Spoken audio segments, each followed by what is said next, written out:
आज हम दिसंबर 2025 के राजस्थान करंट अफेयर्स के कुछ महत्वपूर्ण बिंदुओं पर चर्चा करेंगे। हाँ, जो प्रतियोगी परीक्षाओं की दृष्टि से काफी आवश्यक है। बिल्कुल।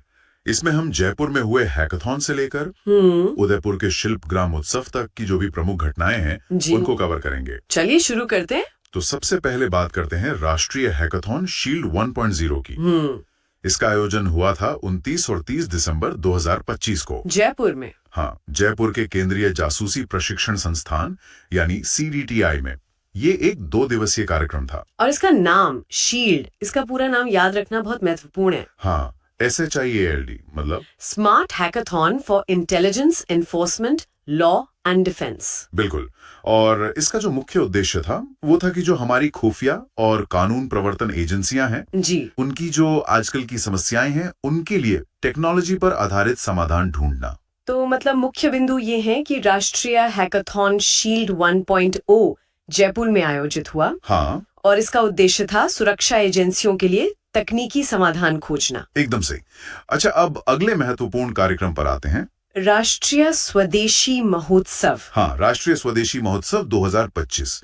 ये महोत्सव 23 से 28 दिसंबर तक चला। और ये चित्तौड़गढ़ में हुआ था। जी, चित्तौड़गढ़ में शहीद मेजर नटवर सिंह शक्तावत स्कूल में आयोजित किया गया था। और इसका उद्घाटन भी काफी बड़े स्तर पर हुआ। हाँ, उद्घाटन राजस्थान के राज्यपाल हरिबाहु किशन राव बागड़े और पतंजलि आयुर्वेद के संस्थापक आचार्य बालकृष्ण ने किया था।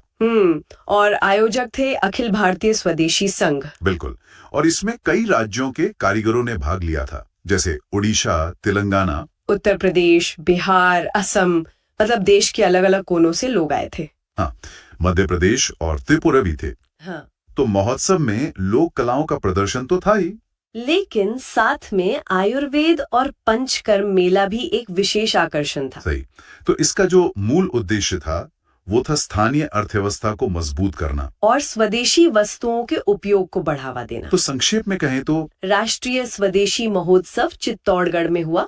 इसका मुख्य उद्देश्य स्वदेशी उत्पादों को प्रोत्साहित करना था। और इसमें आयुर्वेद मेला एक प्रमुख आकर्षण था। बिल्कुल। चलिए अब बात करते हैं किसानों की। नागौर में एक राज्य स्तरीय किसान सम्मेलन हुआ। राज्य सरकार के 2 वर्ष पूरे होने के अवसर पर। हाँ, ये 1 दिवसीय सम्मेलन था 23 दिसंबर 2025 को। और जगह थी मेड़ता सिटी, नागौर। इसका शीर्षक भी काफी अच्छा था, उन्नत खेती समृद्ध किसान। जी, तो इसका उद्देश्य क्या था? इसका मुख्य उद्देश्य था किसानों को नवीन कृषि तकनीकों के बारे में बताना, उन्नत बीजों की जानकारी देना और सरकारी योजनाओं के बारे में भी। हाँ बिल्कुल। और इस सम्मेलन में पूरे राज्य से लगभग 25,000 किसानों ने हिस्सा लिया। ये तो बहुत बड़ी संख्या है। बहुत बड़ी।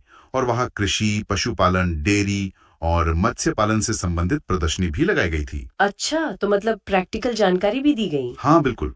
तो फिर याद रखने योग्य तथ्य ये है कि राज्य स्तरीय किसान सम्मेलन उन्नत खेती समृद्ध किसान नागौर के मेड़ता सिटी में हुआ है। और इसका लक्ष्य किसानों को आधुनिक कृषि और योजनाओं की जानकारी देना था। इसके बाद आता है सांभर महोत्सव 2025। ये तो काफी चर्चा में था। हाँ, ये 5 दिवसीय महोत्सव था 27 से 31 दिसंबर तक। विश्व प्रसिद्ध सांभर झील झपोक में। जी, और इसका शुभारंभ उप मुख्यमंत्री और पर्यटन मंत्री दिया कुमारी ने किया। इस अवसर पर एक डाक कार्ड का भी विमोचन हुआ था, जहाँ तक मुझे याद है। हाँ बिल्कुल हुआ था। और इसका आयोजन राजस्थान पर्यटन विभाग, जयपुर जिला प्रशासन और सांभर नगर पालिका ने मिलकर किया था। सही। इस महोत्सव में आकर्षण भी बहुत थे, जैसे कि एडवेंचर एक्टिविटीज। हाँ, पैरासेलिंग, पैरामोटरिंग, जीप सफारी और बलून राइड जैसी साहसिक गतिविधियां थी। इसके अलावा कुछ और भी था, जैसे ट्रेन से नमक अभियान। हाँ, वो भी था। हेरिटेज वॉक और स्टार गेजिंग मतलब तारों को देखने जैसी गतिविधियां भी थी। ये तो बहुत ही अनूठा अनुभव होगा। बिल्कुल। और देवयानी तीर्थ सरोवर पर एक भव्य दीपोत्सव और महाआरती का भी आयोजन हुआ। अच्छा, तो सांभर महोत्सव 5 दिनों का था और इसका आयोजन पर्यटन विभाग ने किया था। और इसके मुख्य आकर्षण थे साहसिक खेल, स्टार गेजिंग और देवयानी तीर्थ पर हुआ दीपोत्सव। बिल्कुल सही। बात करते हैं उदयपुर में आयोजित हुए भव्य शिल्पग्राम उत्सव की। ये तो हर साल होता है और बहुत ही शानदार होता है। हाँ, इसका आयोजन पश्चिम क्षेत्र सांस्कृतिक केंद्र द्वारा किया गया 21 से 30 दिसंबर 2025 तक। मतलब 10 दिन तक चला। जी, उदयपुर के हवाला स्थित शिल्पग्राम में। और इसका शुभारंभ भी राज्यपाल हरिभाऊ किशनराव बागडे और पंजाब के राज्यपाल गुलाब चंद कटारिया ने किया। दोनों राज्यपाल मौजूद थे। बिल्कुल। इस उत्सव का सबसे महत्वपूर्ण हिस्सा मेरे ख्याल से वो पुरस्कार होता है। डॉक्टर कोमल कोठारी स्मृति लाइफ टाइम अचीवमेंट लोक कला पुरस्कार। हाँ, यही। यह पुरस्कार इस बार 2 लोगों को दिया गया। अच्छा, कौन थे वो 2 लोग? पहले जयपुर के रामनाथ चौधरी, जो दुनिया के एकमात्र कलाकार हैं जो नाक से अलगोजा बजाते हैं। नाक से अलगोजा, ये तो सच में अद्भुत है ना? और दूसरे थे राजकोट गुजरात के डॉक्टर निरंजन वल्लभ भाई राजगुरु। उन्होंने लोक और भक्ति संगीत पर बहुत व्यापक शोध किया है। बिल्कुल। और पुरस्कार राशि है 2,51,000 रुपए और एक रजत पट्टी का। ये बहुत बड़ा सम्मान है। बहुत बड़ा। उत्सव के अन्य आकर्षणों में हेवड़ारी हुक प्रश्नोत्तरी और बांस, पेपर मेशी और कठपुतली पर कार्यशालाएं भी शामिल थी। तो इसमें सबसे महत्वपूर्ण है डॉक्टर कोमल कोठारी पुरस्कार। जी, ये रामनाथ चौधरी जी को मिला नाक से अलगोजा वादन के लिए, और डॉक्टर निरंजन राजगुरु को लोक संगीत पर उनके शोध के लिए। और ये उत्सव उदयपुर में पश्चिम क्षेत्र सांस्कृतिक केंद्र द्वारा आयोजित किया गया। एकदम सही। हैं विश्व स्वास्थ्य एवं कल्याण महोत्सव की WHWF 2025। हाँ, इसका 5वां संस्करण हुआ था 20 से 21 दिसंबर 2025 को जयपुर में होटल क्लार्क्स आमेर में। और इसके आयोजक थे Indian institute of event management और संस्कृति युवा संस्था। जी, और उद्घाटन किया था जल संसाधन मंत्री सुरेश सिंह रावत ने। इसमें जो मुख्य गतिविधियां थी उनमें योग साधना थी, मन, शरीर और आत्मा के संतुलन पर सत्र थे, और साथ ही एक बहुत ही प्रैक्टिकल चीज थी। हाँ, वो CPR की ट्रेनिंग, मतलब बेसिक लाइफ सपोर्ट का डमी पर व्यावहारिक प्रशिक्षण। सही। और यहाँ दिलचस्प बात यह है कि स्वास्थ्य को एक समग्र रूप में देखा गया है। इसमें मानसिक और आत्मिक कल्याण भी शामिल है। बिल्कुल। और CPR जैसे जीवन रक्षक कौशल का प्रशिक्षण इसे केवल एक महोत्सव से कहीं ज्यादा उपयोगी बना देता है। सही कहा।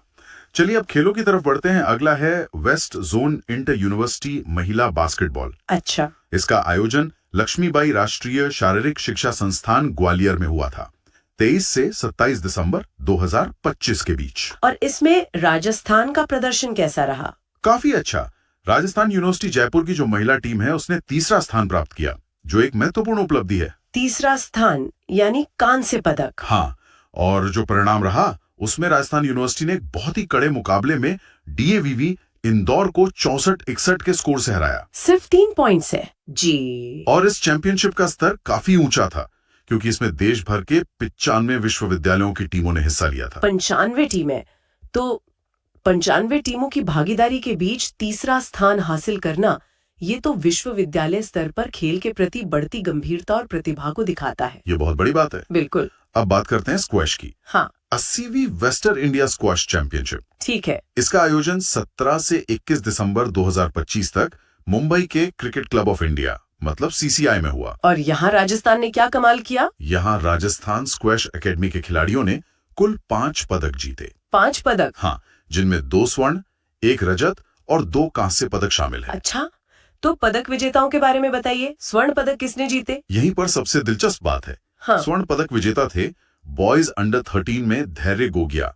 उन्होंने फाइनल में महाराष्ट्र के एरन आरंभन को हराया। अंडर 13, ठीक है। और वहीं अंडर 9 में अमय महाजन ने वैभव VC को पराजित किया। 1 मिनट, अंडर 9? जी, अंडर 9। ये तो कमाल है, मतलब इतनी छोटी उम्र में राष्ट्रीय स्तर पर स्वर्ण पदक। हाँ, और रजत पदक विजेता थे बॉयज अंडर 15 में फरीद अंद्राबी। वो फाइनल में महाराष्ट्र के विवान खन्ना से हार गए और उन्हें रजत पदक मिला। ठीक है। और कांस्य पदक? कांस्य पदक 2 आए। एक गर्ल्स अंडर 15 में दिव्यांशी जैन ने महाराष्ट्र की आशी शाह को हराकर जीता, और दूसरा बॉयज अंडर 11 में युवान वर्मा ने दिल्ली के रुद्रांश प्रभाकर को हराकर हासिल किया। तो यहाँ गौर करने वाली बात यह है कि ये सारे पदक अंडर 9 से लेकर अंडर 15 तक, मतलब अलग अलग जूनियर आयु वर्गों में आए हैं। सही। यह स्क्वॉश में जमीनी स्तर पर प्रतिभा विकास का एक बहुत ही स्पष्ट संकेत है। बिल्कुल। मतलब भविष्य की तैयारी हो रही है। बिल्कुल। और अब एक बड़ी सांस्कृतिक उपलब्धि की बात करते हैं। घूमर नृत्य का विश्व रिकॉर्ड। हाँ, ये तो खबरों में था। 26 दिसंबर 2025 को चित्तौड़गढ़ में 15,000 से ज्यादा महिलाओं ने एक साथ पारंपरिक घूमर नृत्य करके एक नया विश्व रिकॉर्ड बनाया। 15,000 से ज्यादा जी। ये उपलब्धि सांसद खेल महाकुंभ और सांसद सांस्कृतिक महोत्सव के अवसर पर हासिल की गई। और इसमें हर उम्र की महिलाएं शामिल थी, है ना? हाँ, यही तो खास बात थी।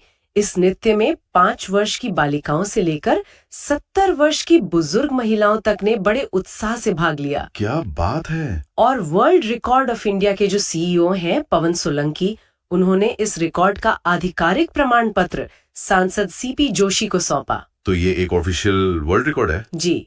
और चित्तौड़गढ़ के इस आयोजन ने मार्च 2025 में सूरत में बने 12,000 महिलाओं के पिछले रिकॉर्ड को भी तोड़ दिया। अच्छा, तो पिछला रिकॉर्ड सूरत का था। हाँ, और इससे जुड़ा एक और तथ्य ये है कि जयपुर में नवंबर 2025 में जो पहला राज्य स्तरीय घूमर महोत्सव हुआ था, उसमें 6,100 महिलाओं के प्रदर्शन को एशिया बुक ऑफ रिकॉर्ड्स में दर्ज किया गया था। तो ये सिर्फ एक रिकॉर्ड नहीं है, ये अपनी सांस्कृतिक विरासत को सामूहिक रूप से मनाने और उसे संरक्षित करने का एक बहुत ही शक्तिशाली प्रदर्शन है। बिल्कुल। और ये सामुदायिक भागीदारी की एक अद्भुत मिसाल भी पेश करता है। सही। चलिए अब क्रिकेट की बात करते हैं। RCA under 14 state tournament. Under 14, यहाँ से भविष्य के सितारे निकलते हैं। हाँ, ये टूर्नामेंट राजस्थान क्रिकेट एसोसिएशन ने दिसंबर 2025 में संपन्न कराया। फाइनल कहाँ और किसके बीच हुआ? फाइनल मुकाबला 27 दिसंबर को जयपुर में खेला गया और इसमें सीकर ने जयपुर को 9 विकेट से हराकर खिताब जीता। क्या सीकर ने जयपुर को हराया? हाँ, वो भी 9 विकेट से। ये तो एक बहुत बड़ा उलटफेर है। बिल्कुल। मैच का प्रदर्शन देखें तो जयपुर की टीम सिर्फ 99 रनों पर सिमट गई। सिर्फ 99 पर? और सीकर ने ये लक्ष्य 22.2 ओवर में केवल 1 विकेट खोकर, मतलब 100 रन बनाकर आसानी से हासिल कर लिया। कमाल है। मैच के हीरो कौन रहे? मैच के नायक रहे लवमीत गुजर, जिन्होंने 21 रन देकर 5 विकेट लिए, और मयूर शर्मा, जिन्होंने नाबाद 69 रन बनाए। तो इस परिणाम से ये संकेत मिलता है कि क्रिकेट की प्रतिभा अब केवल जयपुर जैसे बड़े केंद्रों तक ही सीमित नहीं है। सही। बल्कि सीकर जैसे जिलों से भी उभर कर सामने आ रही है। और ये भविष्य के लिए एक बहुत बहुत अच्छा संकेत है। बिल्कुल सही। अब आते हैं राष्ट्रीय सम्मान पर। जी। अर्जुन अवार्ड 2025। जी। खेल मंत्रालय की समिति ने 24 दिसंबर 2025 को पुरस्कारों की नामांकन सूची जारी की। ठीक है।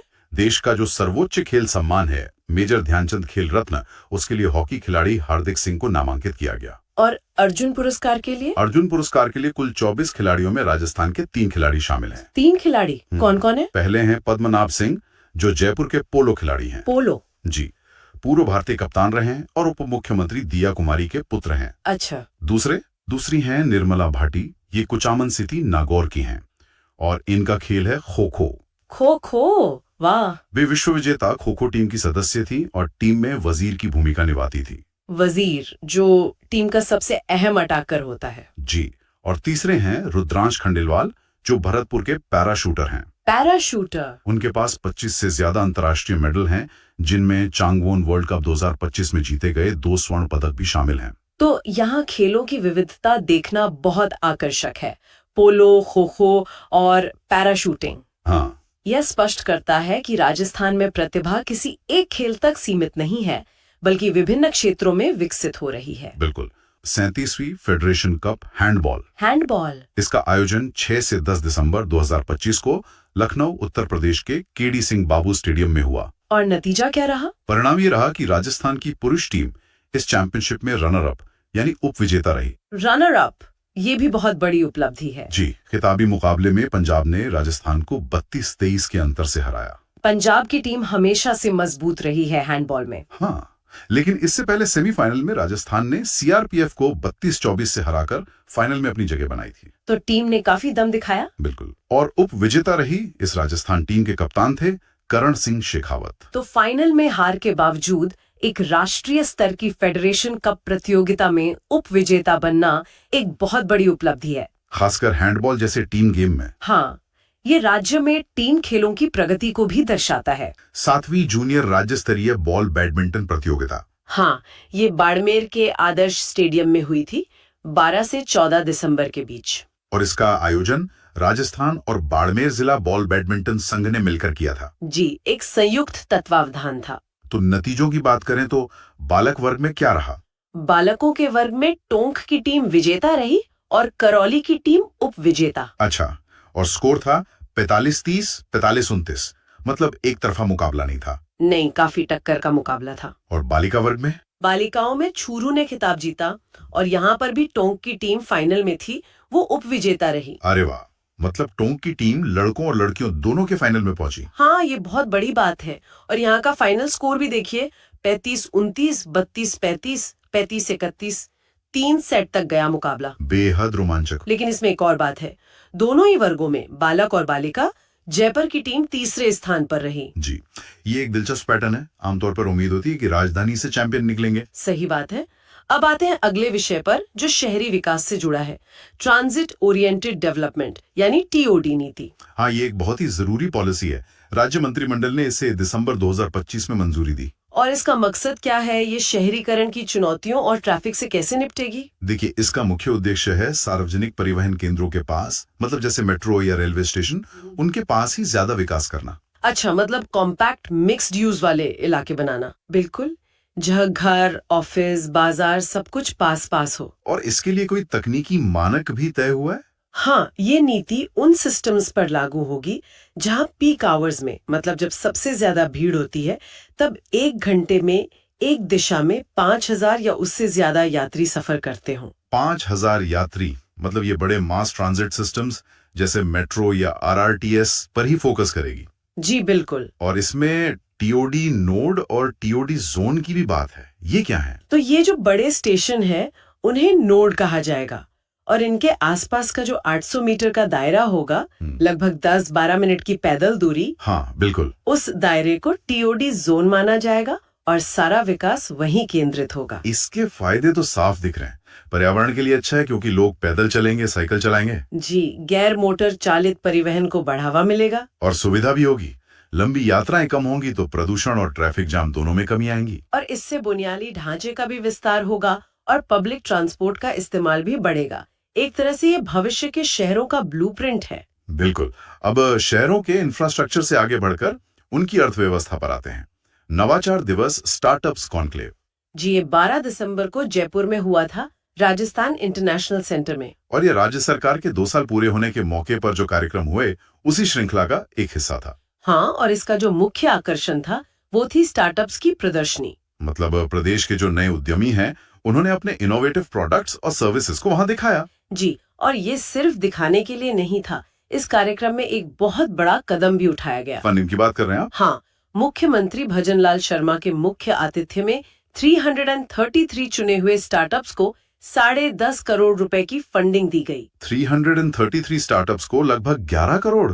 ये एक बड़ी शुरुआत है। बिल्कुल, ये दिखाता है कि सरकार ज्यादा से ज्यादा नए आइडियाज को एक पहला पुश देना चाहती है। इसी कार्यक्रम में मुख्यमंत्री ने राजस्थान डिजीफेस्ट के टीजर और हैकाथॉन का भी लोकार्पण किया। जी, और ये डिजीफेस्ट जनवरी 2026 में जयपुर में होगा। और इसे टाई ग्लोबल समिट के सहयोग से आयोजित किया जाएगा, जो कि एक बहुत बड़ा नाम है। हाँ, टाई के साथ जुड़ने का मतलब है राजस्थान के स्टार्टअप्स को एक ग्लोबल प्लेटफॉर्म मिलना। ये बहुत बड़ी अपॉर्चुनिटी है। बिल्कुल। चलिए अब एक महत्वपूर्ण नियुक्ति की ओर बढ़ते हैं। सुनील शर्मा राज्य सूचना आयुक्त बने हैं। जी, ये सेवानिवृत्त आईएएस अधिकारी हैं।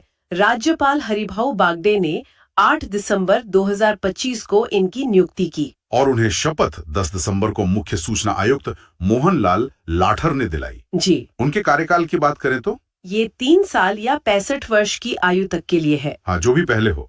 सुनील शर्मा की नियुक्ति के बाद अब राजस्थान राज्य सूचना आयोग में कुल कितने सदस्य हो गए हैं? उनकी नियुक्ति के साथ अब मुख्य सूचना आयुक्त को मिलाकर कुल 5 सदस्य हो गए हैं।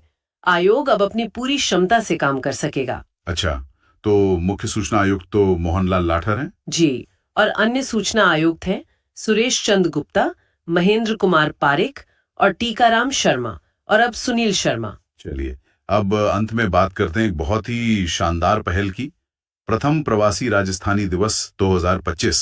ये 10 दिसंबर को जयपुर के जेईसी सभागार में हुआ और ये इसका पहला संस्करण था। हाँ, और इस मौके पे प्रगति पथ नाम की एक प्रदर्शनी का भी उद्घाटन हुआ, जिसकी थीम थी बढ़ता राजस्थान हमारा राजस्थान।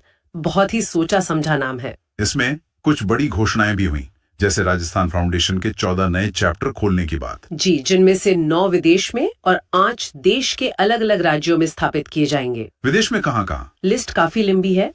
दक्षिण Africa, Bahrain, Kuwait, Oman, Malaysia, Thailand, Hong Kong, New Zealand और कनाडा। मतलब दुनिया भर में राजस्थान की एक पहचान बनाने की कोशिश। बिल्कुल। और देश के अंदर भी पंजाब, हरियाणा, उत्तर प्रदेश, सिक्किम और केरला में नए चैप्टर खोले जाएंगे। एक और बड़ी घोषणा हुई राइजिंग राजस्थान को लेकर। हाँ, ये तय हुआ है कि 2026 में एक बार फिर ग्लोबल इन्वेस्टमेंट समिट का आयोजन किया जाएगा। इस दौरान कुछ नीतियां और पोर्टल भी लॉन्च किए गए। जी, 2 बहुत महत्वपूर्ण नीतियां अनिवासी राजस्थानी यानी NRR नीति 2025 और राजस्थान पर्यटन नीति 2025 जारी की गई। और पोर्टल्स में Rajasthan development support portal, RDSP, city gas वितरण पोर्टल और माइनिंग डैशबोर्ड का शुभारंभ हुआ। ये सब ईज ऑफ डूइंग बिजनेस को बढ़ावा देने के लिए है। और निवेश और MOU की बात करें तो 1 लाख करोड़ रुपए के निवेश की ग्राउंड ब्रेकिंग सेरेमनी भी हुई। जी, ये एक बहुत बड़ी रकम है।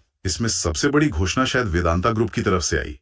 अनिल अग्रवाल ने कुछ बहुत बड़ा ऐलान किया। हाँ, उन्होंने राजस्थान में देश की सबसे बड़ी फर्टिलाइजर फैक्ट्री लगाने की घोषणा की। और सिर्फ इतना ही नहीं, उन्होंने राजस्थान में अपने 1 लाख करोड़ रुपए के निवेश को दोगुना करने की भी घोषणा की। ये एक गेम चेंजर हो सकता है। जब इतना बड़ा निवेशक भरोसा दिखाता है तो बाकी निवेशक भी आते हैं। और इस कार्यक्रम का समापन हुआ प्रवासी राजस्थानी सम्मान के साथ। 9 विभूतियों को सम्मानित किया गया। जी, ये बहुत बड़े नाम हैं जिन्होंने दुनिया भर में राजस्थान का नाम रोशन किया है। इनमें अनिल अग्रवाल, कुमार मंगलम बिरला, विनीत मित्तल, अजय पीरामल, माधव सिंघानिया, पूनम चंद राठी, नरसी कुलारिया, CM मुंद्रा और प्रदीप राठौर शामिल हैं।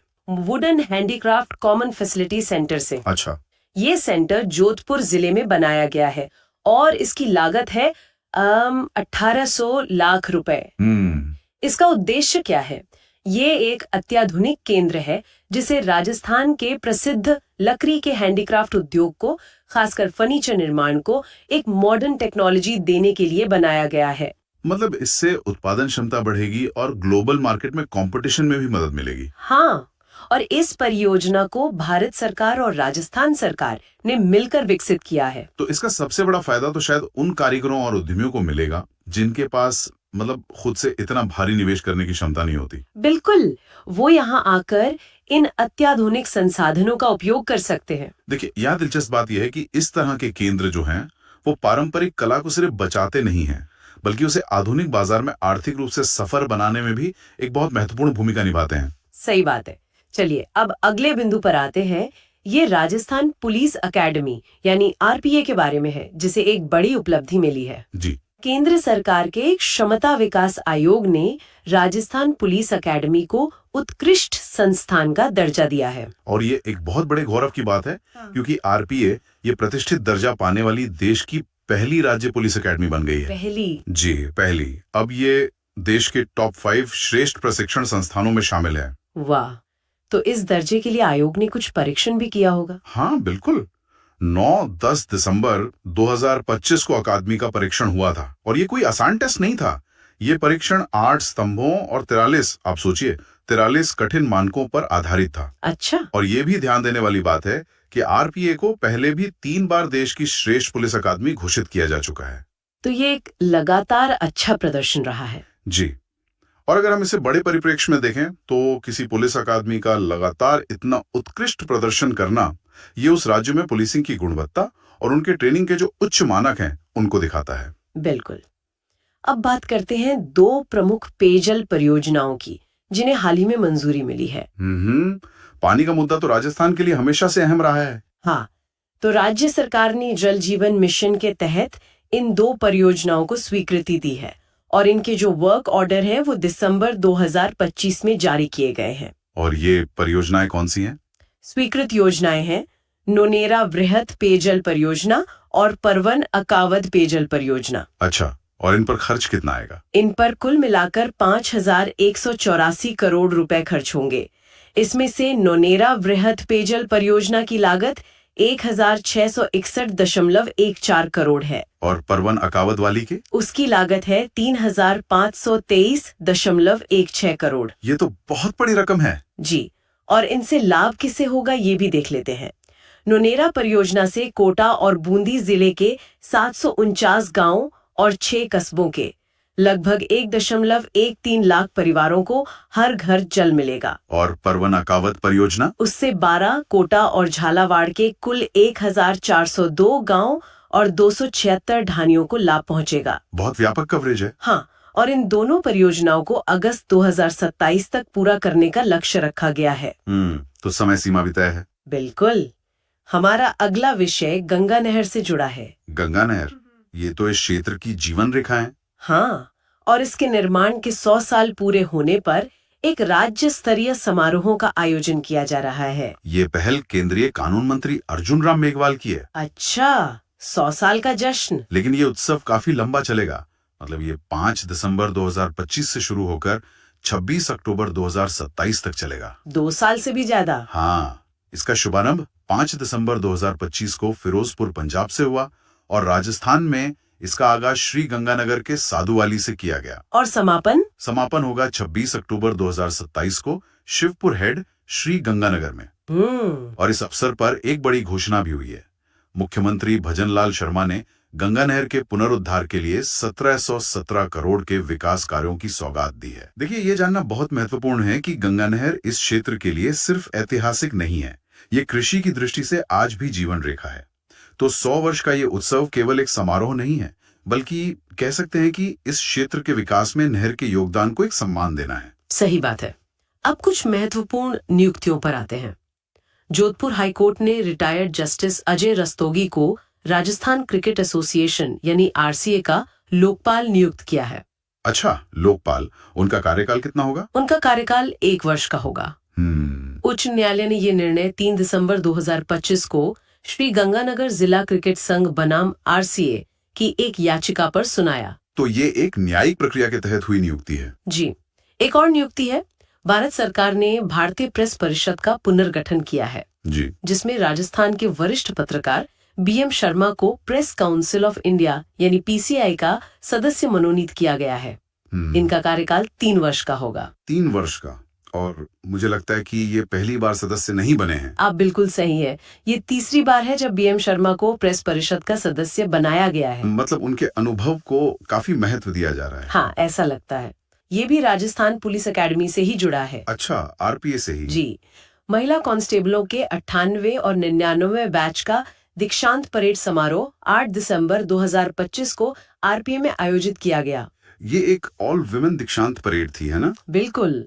इस परेड में कुल 317 महिला कांस्टेबलों ने अपना प्रशिक्षण पूरा करने के बाद राष्ट्र सेवा की शपथ ली। 317 एक बहुत बड़ी संख्या है। हाँ, इस कार्यक्रम के मुख्य अतिथि राजस्थान के पुलिस महानिदेशक राजीव कुमार शर्मा थे और इस बैच के कुछ प्रशिक्षुओं को पुरस्कृत भी किया गया। किन किन क्षेत्रों में? कोमल चौधरी को ऑलराउंडर इंडोर और कंप्यूटर विषय में सर्वश्रेष्ठ चुना गया।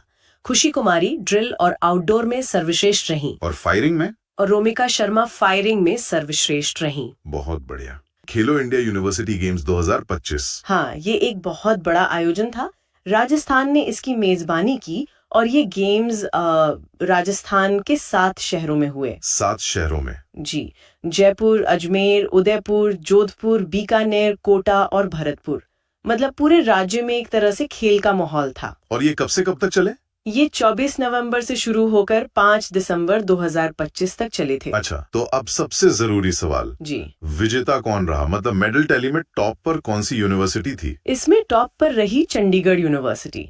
उन्होंने खिताब अपने नाम किया। और उनके पदक कितने थे? उन्होंने कुल 67 पदक जीते और इसमें से 42 तो सीधे सीधे स्वर्ण पदक थे। 42 गोल्ड। ये तो मतलब एक तरफा जीत हुई। बिल्कुल। और दूसरे स्थान पर मतलब उप विजेता रही लवली प्रोफेशनल यूनिवर्सिटी। अच्छा, और उनके कितने पदक थे? उनके 32 स्वर्ण, 24 रजत और 22 कांस्य पदक थे। अब बात करते हैं मेजबान राजस्थान की।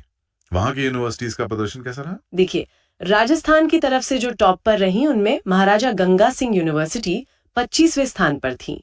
उनके कुल 5 पदक थे। 5 पदक, जिसमें 2 स्वर्ण, 2 रजत और 1 कांस्य। जी हाँ।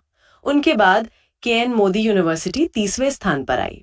उनके पास 3 पदक थे, 2 स्वर्ण और 1 रजत। और भी थी कुछ यूनिवर्सिटीज? हाँ, मणिपाल यूनिवर्सिटी 35वें स्थान पर रही, जिनके 3 पदक थे, और जेजेटी यूनिवर्सिटी झुंझुनू वो 41वें स्थान पर थी, जिनके कुल 4 पदक थे। ठीक है, तो खेल की दुनिया से ही एक और खबर पर आते हैं। ये एक बहुत बड़ी उपलब्धि है राजस्थान के लिए। हाँ, ये है SIR 2026 को लेकर।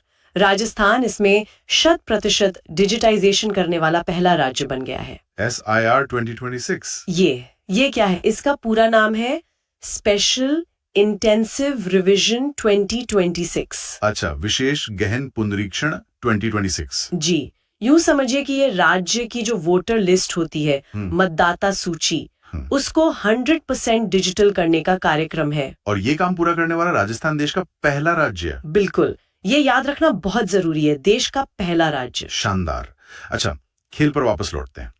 लैक्रोस फेडरेशन कप की बात करते हैं। जी, राजस्थान ने लगातार दूसरी बार लैक्रोस फेडरेशन कप जीता। लगातार दूसरी बार। हाँ, ये दूसरी फेडरेशन कप प्रतियोगिता थी जो कटरा जम्मू में हुई थी 5 से 7 दिसंबर 2025 को। और इसमें महिला और पुरुष दोनों वर्गों में राजस्थान ने ही खिताब जीता। बिल्कुल, महिला और पुरुष दोनों वर्गों में। पिछले साल भी यही हुआ था। अच्छा, तो फाइनल मुकाबले कैसे रहे? पुरुष वर्ग के फाइनल में तो राजस्थान ने गुजरात को 7-2 से हराया। 7-2, ये तो बड़ा अंतर है। हाँ, और महिला वर्ग के फाइनल में राजस्थान ने हरियाणा को 4-2 से हराया। मतलब लैक्रोस में राजस्थान का दबदबा कायम है। सही बात है। अच्छा, अब एक और नीतिगत फैसले की बात करते हैं। राजस्थान फिल्म पर्यटन प्रोत्साहन नीति 2025। हाँ, ये भी दिसंबर में ही जारी हुई। जी, मुख्यमंत्री भजन लाल शर्मा ने इसे 24 दिसंबर 2025 को जारी किया, और वो भी झुंझुनू के मंडावा में। मंडावा जो पहले से ही शूटिंग के लिए काफी मशहूर है। बिल्कुल। अब इस नीति के जो मुख्य प्रावधान है वो बहुत दिलचस्प है। जैसे कि इसमें feature film, web series, TV serial और डॉक्यूमेंट्री की शूटिंग पर जो भी खर्चा होगा उसका अधिकतम 30% तक सब्सिडी दी जाएगी। 30%? ये तो बहुत बड़ा प्रोत्साहन है। हाँ, और इसकी एक अधिकतम सीमा भी तय की गई है। वो क्या है? फीचर फिल्म के लिए ये सीमा है 3 करोड़ रुपए, वेब सीरीज के लिए 2 करोड़, टीवी सीरियल के लिए 1.5 करोड़ और डॉक्यूमेंट्री के लिए 2 करोड़ रुपए। इसके अलावा भी कुछ है? जी, जिन फिल्मों को अंतर्राष्ट्रीय पुरस्कार मिलेगा उन्हें 1 करोड़ रुपए तक की प्रोत्साहन राशि मिलेगी। और राष्ट्रीय पुरस्कार के लिए? राष्ट्रीय फिल्म पुरस्कार जीतने पर 50 लाख रुपए तक की राशि दी जाएगी। मतलब ये एक बहुत ही व्यापक नीति है फिल्म निर्माताओं को आकर्षित करने के लिए। एकदम। अब आते हैं प्रशासन के एक और बड़ी पहल पर, सेक्टोरल ग्रुप ऑफ सेक्रेटरीज का गठन। इसका उद्देश्य क्या था? इसका मुख्य उद्देश्य है विकसित राजस्थान एट 2047 के लक्ष्यों को समय पर हासिल करना। मतलब एक लॉन्ग टर्म विजन है। जी, मुख्य सचिव वी श्रीनिवास के निर्देश पर 22 दिसंबर को इसके आदेश जारी हुए और कुल 7 सेक्टोरल समूह बनाए गए हैं। 7 समूह कौन कौन से क्षेत्रों पर ध्यान देंगे ये? इसमें लगभग सब कुछ कवर किया गया है, जैसे ग्रामीण विकास और कृषि, फिर अवसंरचना, उद्योग और वाणिज्य। इसके अलावा संसाधन, सामाजिक एवं कल्याण, वित्त एवं अर्थव्यवस्था, शासन एवं प्रौद्योगिकी, और 7वां है सुरक्षा। तो एक तरह से सरकार के हर विभाग को इसमें शामिल कर लिया गया। बिल्कुल, ताकि सब मिलकर काम कर सकें। ठीक है, अब संस्कृति और साहित्य की दुनिया में चलते हैं। अखिल भारतीय अनुराग साहित्य अलंकरण समारोह। हाँ, ये समारोह 20 दिसंबर 2025 को लालसोट, दौसा में हुआ था। अच्छा। इसमें राज्यपाल हरिभाऊ बागड़े ने अलग अलग राज्यों से चुने गए 31 साहित्यकारों को सम्मानित किया। और इसमें जो सर्वोच्च सम्मान था वो किसे मिला? जो सबसे बड़ा सम्मान था अनुराग साहित्य सम्मान 2025, वो पद्मश्री डॉक्टर रविंद्र कुमार को दिया गया। वो मेरठ से हैं। पद्मश्री डॉक्टर रविंद्र कुमार। ठीक है, सम्मान की ही बात हो रही है तो एक और पुरस्कार की चर्चा कर लेते हैं। जी, नसीराबाद छावनी परिषद को मिला रक्षा मंत्री उत्कृष्टता पुरस्कार। ये किस लिए मिला? उन्हें ये डिजिटल सेवाओं में बहुत अच्छे प्रदर्शन के लिए मिला है। अच्छा, डिजिटाइजेशन के लिए। जी, और यह पुरस्कार खुद रक्षा मंत्री राजनाथ सिंह ने 16 दिसंबर 2025 को प्रदान किया। बहुत बढ़िया। अब फिर से खेल की दुनिया में लौटते हैं, लेकिन इस बार विश्व स्तर पर। हाँ, भारतीय टीम ने 7वां रोल बॉल विश्व कप जीता। और ये कहाँ हुआ था? यह विश्व कप दुबई में हुआ था 14 से 18 दिसंबर 2025 तक। और इसमें भी भारत की पुरुष और महिला दोनों टीमों ने स्वर्ण पदक जीता। बिल्कुल, दोनों टीमों ने गोल्ड मेडल जीता। इसमें राजस्थान का क्या कनेक्शन था? इसमें राजस्थान के कई खिलाड़ी थे। पुरुष टीम में सीकर के महिपाल महला और प्रतापगढ़ के आदित्य प्रताप सिंह राणावत थे। और महिला टीम में? महिला टीम में अजमेर की प्रीतिका तारावत थी। सिर्फ खिलाड़ी ही थे या कोच भी? सहायक कोच भी राजस्थान से ही थे, नवीराज सिंह शेखावत, जो सीकर से हैं। अरे वाह, मतलब इस वर्ल्ड कप जीत में राजस्थान की बहुत बड़ी भूमिका रही। बहुत बड़ी। खेलों की बात चल रही है तो पोलो को कैसे भूल सकते हैं। छठा ब्रिटिश पोलो डे मैच भी हुआ था। जी, ये 16 दिसंबर को जयपुर के राजस्थान पोलो क्लब ग्राउंड में हुआ। और इसका नतीजा क्या रहा? इसमें पहले मैच में टीम जयपुर ने टीम बीपीडी मतलब ब्रिटिश पोलो डे को 6-4 से हरा दिया। और दूसरा मैच? दूसरा मैच बराबरी पर समाप्त हुआ। चलिए अब एक विश्व रिकॉर्ड की बात करते हैं। ये भी दिसंबर में ही बना। हाँ, एसएमएस अस्पताल और रोटरी क्लब ने मिलकर एक विश्व रिकॉर्ड बनाया। किस चीज में? उन्होंने एक ही दिन में 1908 लोगों को बेसिक लाइफ सपोर्ट यानी बीएलएस का प्रशिक्षण दिया। एक दिन में लगभग 2000 लोगों को, ये तो कमाल है। जी, और इस उपलब्धि के लिए उनका नाम Oxford book of world record में भी दर्ज किया गया है। ये तो एक बहुत बड़ी सामाजिक पहल भी है, सिर्फ रिकॉर्ड नहीं। बिल्कुल, जीवन बचाने की ट्रेनिंग। अच्छा, धौलपुर के पचगांव में एक राज्य स्तरीय महिला सम्मेलन हुआ। जी, ये सम्मेलन 19 दिसंबर 2025 को हुआ। और यहाँ क्या खास हुआ? यहाँ मुख्यमंत्री ने मुख्यमंत्री आयुष्मान आरोग्य योजना के तहत आउटबाउंड पोर्टेबिलिटी की शुरुआत की। आउटबाउंड पोर्टेबिलिटी, इसका मतलब क्या है? इसका मतलब ये है कि अब राजस्थान का कोई नागरिक इस योजना का लाभ राज्य के बाहर भी ले सकता है। अच्छा, मतलब अगर कोई काम के लिए दूसरे राज्य में है और बीमार पड़ जाए तो वो वहाँ के किसी पैनल वाले अस्पताल में भी अपना इलाज इस योजना के तहत करवा सकता है। भाई, ये तो बहुत ही बड़ी सुविधा है। बहुत बड़ी, और ऐसा करने वाला भी राजस्थान देश का पहला राज्य बन गया है। तो दिसंबर 2025 में राजस्थान 2 बार देश में पहला बना, एक तो वोटर लिस्ट डिजिटाइजेशन में और दूसरा इस आउटबाउंड पोर्टेबिलिटी में। सही। पैरा निशानेबाज गौतम पारीक की जी, दिल्ली में 18 से 21 दिसंबर के बीच 68वीं राष्ट्रीय पैरा शूटिंग प्रतियोगिता हुई। इसमें जयपुर के एक 16 साल के लड़के ने कमाल कर दिया। सही कहा। 16 वर्षीय गौतम पारीक ने पुरुषों के युवा श्रेणी में 10 मीटर एयर पिस्टल स्पर्धा में स्वर्ण पदक जीता। लेकिन ये यहीं नहीं रुके। नहीं, उन्होंने जूनियर श्रेणी में रजत पदक भी अपने नाम किया। एक ही प्रतियोगिता में 2 पदक? जी, एक ही प्रतियोगिता में 2 अलग अलग श्रेणियों में पदक जीतना, वो भी राष्ट्रीय स्तर पर, इनकी प्रतिभा और मानसिक मजबूती को दिखाता है। यह एक चीज समझने वाली है, गौतम ने SH1 कैटेगरी में ये पदक जीते। ये SH1 कैटेगरी क्या होती है? ये एक बहुत जरूरी सवाल है। देखिए, पैरा शूटिंग में SH1 कैटेगरी उन एथलीट्स के लिए होती है जिनके शरीर के निचले हिस्से में कोई समस्या होती है। अच्छा। लेकिन उनके हाथों और बाजुओं में पूरी ताकत होती है। ओके। इसका मतलब है कि उन्हें पिस्टल को बिना किसी सहारे के पकड़ना और निशाना लगाना होता है। अच्छा। तो इस लिहाज से देखें तो उनकी स्थिरता और जो प्रिसिजन है वो और भी ज्यादा काबिले तारीफ हो जाती है। वाकई? और इसी प्रतियोगिता से राजस्थान के लिए और भी अच्छी खबरें आई। जी, गंगापुर सिटी के राहुल शर्मा ने भी 10 मीटर एयर पिस्टल पैरा स्पर्धा में स्वर्ण पदक जीता और चुरू के रक्षित कसवा ने कांस्य पदक।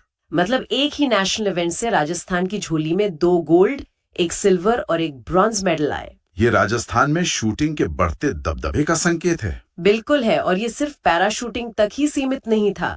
इसी दौरान जो 68th नेशनल शूटिंग चैंपियनशिप हुई, उसमें भी एक और युवा सितारा चमका। आप लावण्या कंवर की बात कर रही हैं? हाँ, सिर्फ 14 साल की निशानेबाज। हाँ, लावण्या ने तो कमाल ही कर दिया। पिस्टल इवेंट्स में कुल 7 पदक जीते। 7 पदक? सोचिए, एक नेशनल चैंपियनशिप में 7 मेडल, इसमें 1 स्वर्ण, 4 रजत और 2 कांस्य पदक शामिल हैं। कमाल है। ये दिखाता है कि इन युवा खिलाड़ियों में न सिर्फ प्रतिभा है, बल्कि दबाव में लगातार अच्छा प्रदर्शन करने की क्षमता भी है। और टीम इवेंट्स में शिखा का प्रदर्शन भी शानदार रहा। उन्होंने 6 पदक जीते। जी, जिसमें 3 स्वर्ण, 1 रजत और 2 कांस्य शामिल थे। इनके अलावा भी कुछ और नाम थे, है ना? पूर्वी प्रताप, पुष्पा मेघवाल। हाँ बिल्कुल, मरियम खान और यशस्वी राठौड़। ये सब देखकर एक सवाल मन में आता है कि क्या हम कह सकते हैं कि राजस्थान शूटिंग में एक नया पावर हाउस बनकर उभर रहा है? ये कहना अब जल्दबाजी नहीं होगी। पिछले कुछ सालों से ये ट्रेंड दिख रहा है। अच्छा। राज्य में शूटिंग रेंज का इंफ्रास्ट्रक्चर बेहतर हुआ है और अपूर्वी चंदेला, राज्यवर्धन सिंह राठौड़ जैसे बड़े नामों ने युवाओं को बहुत प्रेरित किया है। तो जमीनी स्तर पर जो काम हो रहा है ये पदक उसी का नतीजा है। शूटिंग से आगे बढ़ते हैं और उस खेल की बात करते हैं जिसने दिसंबर में शायद सबसे बड़ी हेडलाइन बनाई, बैडमिंटन। हाँ, जोधपुर के संस्कार सारस्वत ने कुछ ऐसा किया जो पहले कभी नहीं हुआ था। बिल्कुल। संस्कार सारस्वत ने गुवाहाटी में Yonex sunrise masters BWF super 100 series का खिताब जीता। ये उनके करियर का पहला सुपर 100 खिताब था और ये जीत बहुत बड़ी है। इस सुपर 100 का बैडमिंटन की दुनिया में क्या मतलब है? ये कितना बड़ा टूर्नामेंट होता है? इसे ऐसे समझिए कि बैडमिंटन वर्ल्ड फेडरेशन यानी BWF के टूर्नामेंट्स की एक हायरार्की होती है। सबसे ऊपर सुपर 1000, 750, 500 और 300 आते हैं और उसके ठीक बाद सुपर 100 का लेवल आता है। अच्छा, ये ग्रैंड प्रिक्स गोल्ड टूर्नामेंट के बराबर है। इसे जीतने का मतलब है कि आप अब दुनिया के टॉप 50-60 खिलाड़ियों की लीग में शामिल होने की दहलीज पर हैं। मतलब ये अंतर्राष्ट्रीय सर्किट पर आपकी पहचान बनाता है। बिल्कुल। और फाइनल मैच भी काफी कड़ा रहा। उन्होंने मिथुन मंजुनाथ को 3 गेम में हराया। हाँ, 21-11, 17-21, 21-13 से।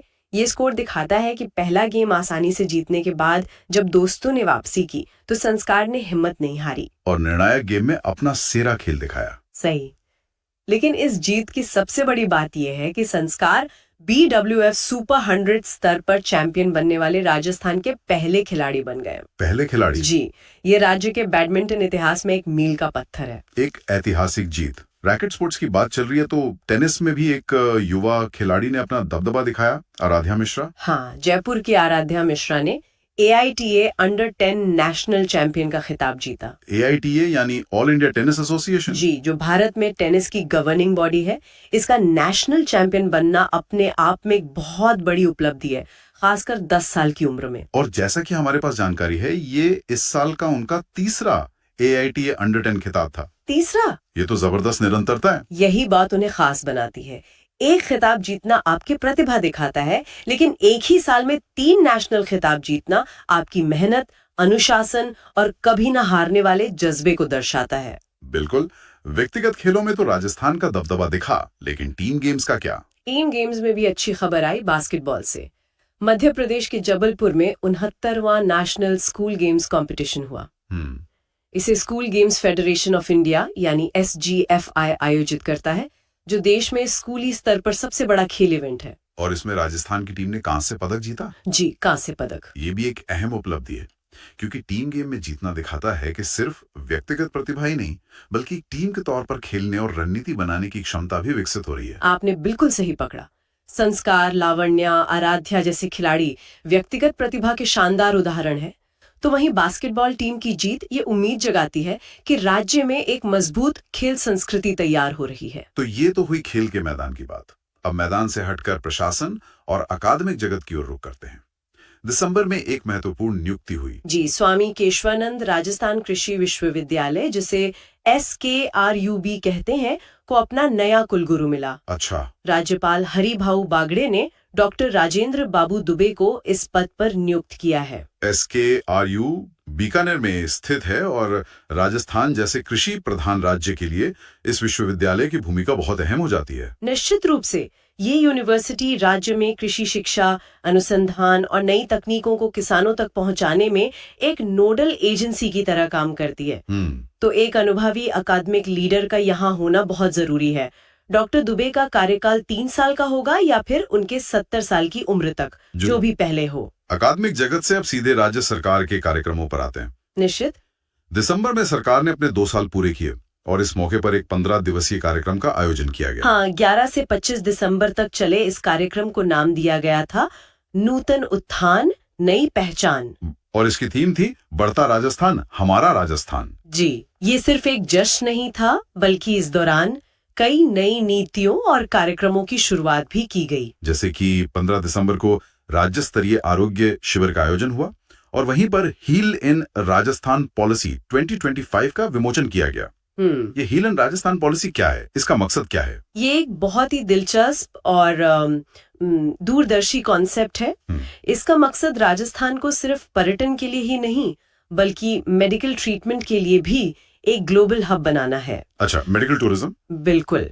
जैसे आज लोग बेहतर इलाज के लिए केरल या दक्षिण भारत के कुछ राज्यों में जाते हैं, उसी तरह राजस्थान अपने बेहतरीन प्राइवेट अस्पतालों, पारंपरिक चिकित्सा पद्धतियों और अच्छी कनेक्टिविटी का लाभ उठाकर दुनिया भर के मरीजों को आकर्षित करना चाहता है। ये एक लंबा सफर है। बिल्कुल, लेकिन इस पॉलिसी का विमोचन उस दिशा में एक बड़ा कदम है। यानी स्वास्थ्य और पर्यटन को जोड़ने की एक कोशिश। इसके अलावा शहरी नागरिकों के लिए भी कुछ खास था। 16 से 24 दिसंबर तक शहरी समस्या समाधान शिविर लगाए गए।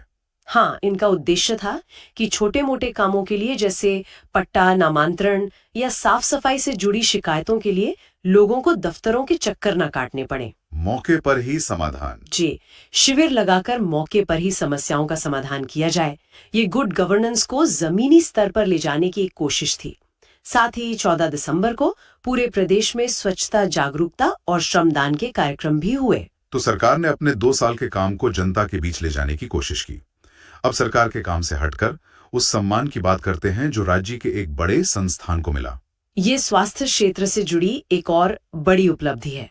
केंद्र सरकार के स्वास्थ्य मंत्रालय की कायाकल्प प्रोत्साहन योजना 2024-25 के तहत एम्स जोधपुर को देश भर में दूसरा स्थान मिला। आज की क्वालिटी के बारे में है या कुछ और भी? ये सिर्फ इलाज के बारे में नहीं है और यही इसे खास बनाता है। अच्छा। कायाकल्प योजना का मुख्य फोकस अस्पतालों में साफ सफाई, hygiene, biomedical waste management, infection control और मरीजों के अनुभव पर होता है। ओह, अच्छा। तो एम्स जोधपुर का ग्रुप बी श्रेणी में दूसरा स्थान पाना ये दिखाता है कि वहाँ सिर्फ वर्ल्ड क्लास इलाज ही नहीं हो रहा, बल्कि मरीजों की देखभाल का पूरा इकोसिस्टम, उनकी सुरक्षा और सुविधा का माहौल भी राष्ट्रीय स्तर पर बेहतरीन माना जा रहा है। ये एक बहुत बड़ा सम्मान है। बिल्कुल। तो ये तो हुई स्वास्थ्य और प्रशासन की बात। हाँ। लेकिन दिसंबर में ग्लैमर और संस्कृति की दुनिया भी पीछे नहीं रही। जयपुर में इलीट मिस राजस्थान 2025 का आयोजन हुआ। जी, 20 दिसंबर को हुए इस इवेंट का ये 12वां संस्करण था। 12वां। और इस साल देवोस्मिता ने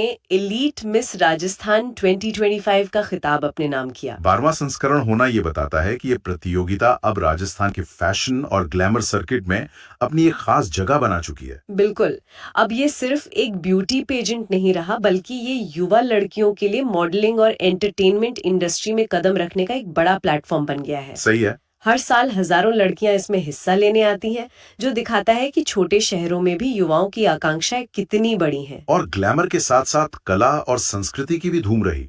जयपुर में जयपुर टाइगर फेस्टिवल का आयोजन हुआ। हाँ, ये इस फेस्टिवल का 7वां संस्करण था और इसका आयोजन 11 से 14 दिसंबर तक जयपुर के मशहूर जवाहर कला केंद्र यानी जेकेके के शिल्पग्राम में हुआ। जेकेके तो वैसे भी जयपुर की सांस्कृतिक गतिविधियों का केंद्र है। बिल्कुल। इस फेस्टिवल का उद्घाटन राज्यपाल हरिभाऊ बघाड़े ने किया।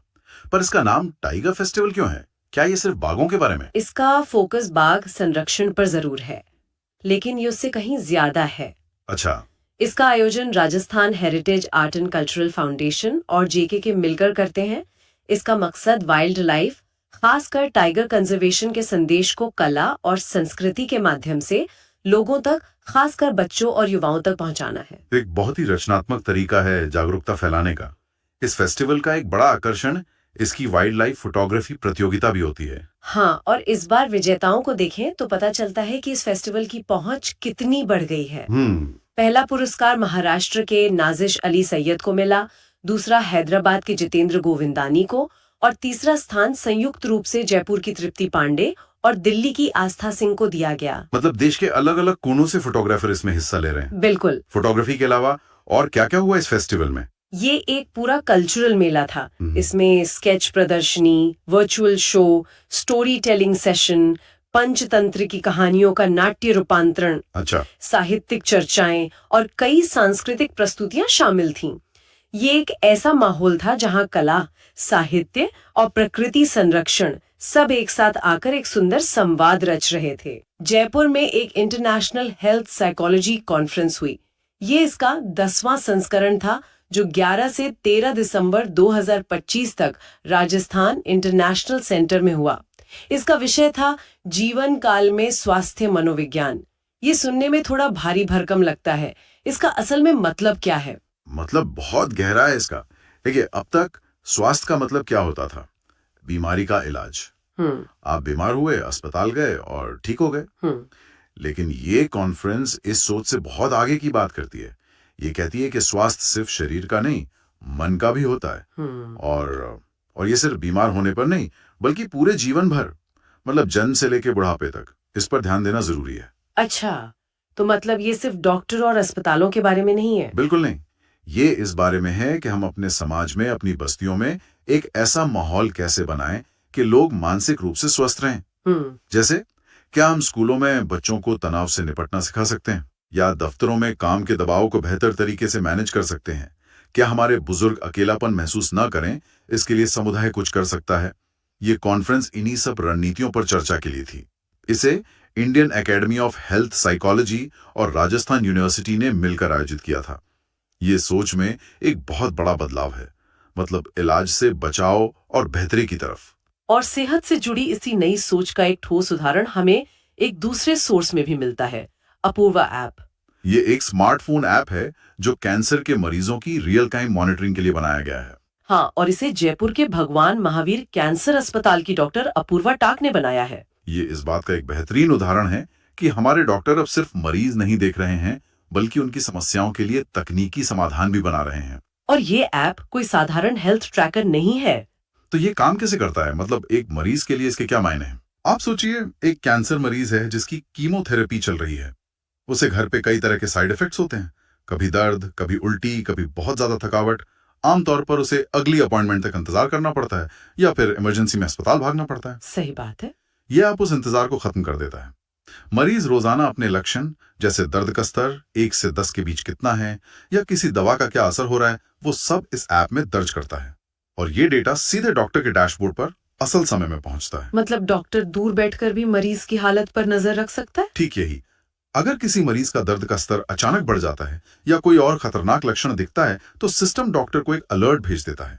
डॉक्टर तुरंत मरीज से संपर्क कर सकता है, दवा बदल सकता है, या उसे अस्पताल बुला सकता है। बस सोसाइटी की ग्लोबल समिट में प्रस्तुत किया। ये एक तरह से इलाज को अस्पताल के कमरे से निकालकर मरीज के घर तक ले जाने जैसा है। स्वास्थ्य के क्षेत्र में टेक्नोलॉजी के इस इस्तेमाल से हम सीधे उस विषय पर आते हैं जो भविष्य को शायद सबसे ज्यादा प्रभावित करने वाला है, आर्टिफिशियल इंटेलिजेंस। जयपुर में 10 दिसंबर 2025 को एआई इम्पैक्ट समिट 2026 का एक प्री समिट भी आयोजित हुआ। हाँ, मुख्य समिट तो फरवरी 2026 में दिल्ली में होगी, लेकिन जयपुर में हुई ये बैठक बहुत महत्वपूर्ण थी। और इसकी मेजबानी इलेक्ट्रॉनिक्स और आईटी मंत्रालय की तरफ से स्वामी केशवानंद इंस्टीट्यूट ऑफ टेक्नोलॉजी, मतलब SKIT ने की। ये दिखाता है कि एआई पर चर्चा अब सिर्फ सरकारी दफ्तरों या बड़ी कंपनियों तक सीमित नहीं है, बल्कि इंजीनियरिंग कॉलेजों को इसके केंद्र में लाया जा रहा है। मतलब है, क्या ये नौकरियों के जाने के डर से जुड़ा है? बिल्कुल। ह्यूमन कैपिटल का मतलब है हमारे देश के लोग, उनका ज्ञान और उनका हुनर। एआई के आने से सबसे बड़ा सवाल यही है कि हमारी वर्कफोर्स का क्या होगा। क्या मशीनें इंसानों की जगह ले लेंगी? हाँ, ये सवाल तो सबके मन में है। तो ये समिट इसी पर चर्चा करने के लिए थी। इसमें इस बात पर जोर दिया गया कि हमें डरने की बजाय तैयारी करने की जरूरत है। एआई कौन सी नई नौकरियां पैदा करेगा? उन नौकरियों के लिए हमारे युवाओं को क्या सिखाना होगा? क्या हमारे मौजूदा कर्मचारी एआई टूल्स का इस्तेमाल करके अपना काम बेहतर कर सकते हैं?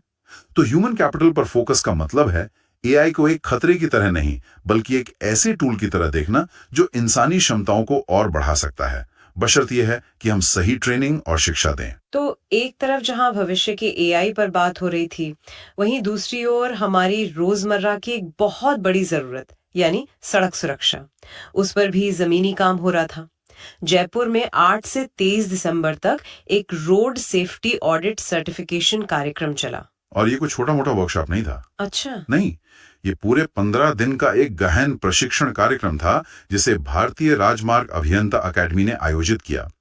इसमें सार्वजनिक निर्माण विभाग PWD के 55 इंजीनियरों ने हिस्सा लिया। मेरा सवाल ये है कि इन अनुभवी इंजीनियरों को 15 दिन की ट्रेनिंग की जरूरत क्यों पड़ी? सड़क डिजाइन करना तो उनके काम का हिस्सा ही है। क्या कुछ बदल गया है? बहुत कुछ बदल गया है। पहले सड़क सुरक्षा का नजरिया रिएक्टिव हुआ करता था। रिएक्टिव मतलब एक जगह पर बार बार दुर्घटनाएं होती थी, उसे ब्लैक स्पॉट घोषित किया जाता था और फिर वहां स्पीड ब्रेकर या साइन बोर्ड लगाकर उसे ठीक करने की कोशिश की जाती थी। ये कार्यक्रम उस सोच को पलट रहा है। इसका नजरिया प्रोएक्टिव है, यानी सक्रिय। सक्रिय से आपका क्या मतलब है? इसका मतलब है कि सड़क को बनने से पहले ही डिजाइन के स्तर पर ही इतना सुरक्षित बना दिया जाए कि दुर्घटना की गुंजाइश ही कम से कम हो। इसमें सिखाया जाता है कि किसी मोड़ का कोण कितना होना चाहिए ताकि विजिबिलिटी साफ रहे। अच्छा। चढ़ाई और ढलान का गणित क्या हो ताकि गाड़ियां ना फिसलें। पैदल चलने वालों और साइकिल वालों के लिए सुरक्षित रास्ते कैसे बनाए जाएं। ये ट्रेनिंग इंजीनियरों को सड़क को सिर्फ एक कंस्ट्रक्शन के तौर पर नहीं, बल्कि एक जीते जागते इकोसिस्टम के तौर पर देखना सिखाती है। इसका असर तो आने वाले सालों में दिखेगा। बिल्कुल, बेहतर और सुरक्षित सड़कों के रूप में। सुरक्षा की बात चली रही है तो पुलिसिंग के क्षेत्र में भी एक बहुत दिलचस्प पहल हुई। राजस्थान पुलिस के कांस्टेबलों के लिए 1 महीने का सीन ऑफ क्राइम मैनेजमेंट का प्रशिक्षण कार्यक्रम शुरू हुआ। हाँ, और ये जयपुर के central detective training institute CDTI में हुआ, जो इस तरह की ट्रेनिंग के लिए एक जानी मानी जगह है। इसमें खास बात यह है कि ये ट्रेनिंग कांस्टेबलों को दी जा रही है। आमतौर पर हमें लगता है कि सबूत इकट्ठा करना, जांच पड़ताल करना, ये सब तो इंस्पेक्टर या किसी ऊंचे पद के अधिकारी का काम है। तो कांस्टेबलों को ये ट्रेनिंग देना इतना जरूरी क्यों है? क्योंकि किसी भी अपराध स्थल पर पहुंचने वाला पहला व्यक्ति वो अक्सर एक कांस्टेबल ही होता है। आप सोचिए, किसी जासूसी कहानी में सबसे अहम सुराग अगर शुरुआत में ही किसी के पैर के नीचे आकर मिट जाए या कोई उसे अनजाने में उठा ले तो पूरी कहानी खत्म हो जाती है ना। सही बात है। असल जिंदगी में भी यही होता है। अगर पहले घंटे में सबूतों के साथ छेड़छाड़ हो गई तो दुनिया का सबसे बेहतरीन जासूस भी केस नहीं सुलझा सकता। ये ट्रेनिंग कांस्टेबलों को वही पहला गोल्डन आवर संभालना सिखा रही है। अच्छा। उन्हें सिखाया जा रहा है कि घटनास्थल को कैसे सुरक्षित करना है, किन चीजों को नहीं छूना है और फोरेंसिक टीम के आने तक सबूतों को कैसे बचा कर रखना है। ये पुलिस की जांच की नींव को वैज्ञानिक तरीके से मजबूत करने जैसा है। और जहां एक तरफ पुलिस को तकनीकी रूप से मजबूत किया जा रहा है, वहीं आम नागरिकों, खासकर महिलाओं की सुरक्षा के लिए भी टेक्नोलॉजी का सहारा लिया जा रहा है। यहाँ राजकॉप सिटीजन ऐप का जिक्र आता है। यह ऐप एक बहुत महत्वपूर्ण कदम है। इसमें एक नीड हेल्प बटन है, जिसे दबाते ही लोकेशन के साथ एक अलर्ट सीधे पुलिस कंट्रोल रूम 1090 पर पहुंच जाता है। वैसे ये कोई नई बात नहीं है, ऐसे कई ऐप पहले भी आए हैं, लेकिन यहाँ 2 बातें इसे अलग बनाते हैं। क्या? एक, ये सीधे पुलिस के अपने सिस्टम से जुड़ा है, किसी प्राइवेट कंपनी का ऐप नहीं है। इससे जवाबदेही बढ़ती है। और दूसरी बात, जो असल चुनौती भी है, वो है इसका क्रियान्वयन। मतलब एक अच्छा ऐप बना देना तो लड़ाई का सिर्फ एक हिस्सा है। असली परीक्षा इस बात की है कि क्या कंट्रोल रूम में बैठा स्टाफ उस अलर्ट पर तुरंत कार्रवाई करता है। क्या सबसे नजदीकी पुलिस वाहन तक जानकारी पहुंचती है? हाँ। और वो कितनी देर में पहुंचती है? ये एक अच्छी पहल है, लेकिन इसकी सफलता इस बात पर निर्भर करेगी कि जमीनी स्तर पर पुलिस का रिस्पांस टाइम कितना तेज और भरोसेमंद है। तो तकनीक एक माध्यम है, असली काम तो सिस्टम को ही करना होगा। बिल्कुल। ये बहुत दिलचस्प है कि कैसे हर क्षेत्र में टेक्नोलॉजी और पारंपरिक व्यवस्थाओं को जोड़ने की कोशिश हो रही है। और ये सिर्फ सुरक्षा या स्वास्थ्य तक सीमित नहीं है। हमारे सूत्रों में राजस्थान की संस्कृति और विरासत से जुड़ा एक बहुत ही रंगीन आयोजन भी है, रणसी मारवाड़ी हॉर्स शो। हाँ, ये जोधपुर के पास रणसी गांव में 3 और 4 दिसंबर को हुआ। इसका आयोजन all India Marwari horse society ने किया था। देखिए, मारवाड़ी घोड़े सिर्फ एक जानवर नहीं है, वे राजस्थान के इतिहास, शौर्य और गौरव का प्रतीक हैं। बिल्कुल, महाराणा प्रताप और चेतक की कहानियां तो हम सब ने सुनी है। तो ये शो उसी विरासत को जिंदा रखने का एक प्रयास है। मैंने जब इसकी प्रतियोगिताओं की लिस्ट देखी तो मैं थोड़ा हैरान हुई। इसमें सुंदरता, चाल, स्टेमिना के अलावा ड्रेसेस और जंपिंग जैसी श्रेणियां भी थीं। मैं तो मारवाड़ी घोड़ों को हमेशा उनकी रफ्तार और सहन शक्ति के लिए जानती थी। क्या ये इन कलाबाजियों में भी माहिर होते हैं? बिल्कुल, यही तो इनकी खासियत है। मारवाड़ी घोड़ा बहुत बुद्धिमान और फुर्तीला होता है।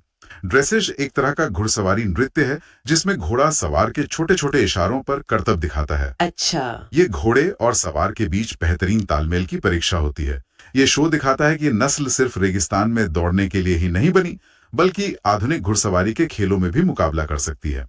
तो ये सिर्फ एक मेला नहीं है, ये मारवाड़ी घोड़ों की ब्रांडिंग और उनके पालकों को आर्थिक रूप से मजबूत करने का एक मंच भी है। संस्कृति की जड़ों को मजबूत करने की बात करें तो एक और राष्ट्रव्यापी अभियान का जिक्र है, नई चेतना 4.0। ये 25 नवंबर से 23 दिसंबर तक चला और इसका फोकस जेंडर यानी लैंगिक समानता पर था। और इसकी थीम बहुत महत्वपूर्ण थी। महिलाएं आगे बढ़ रही हैं, एक विकसित ग्रामीण भारत की ओर, समावेशी विकास के लिए आर्थिक सशक्तिकरण। इस थीम में ही पूरा सार छिपा है।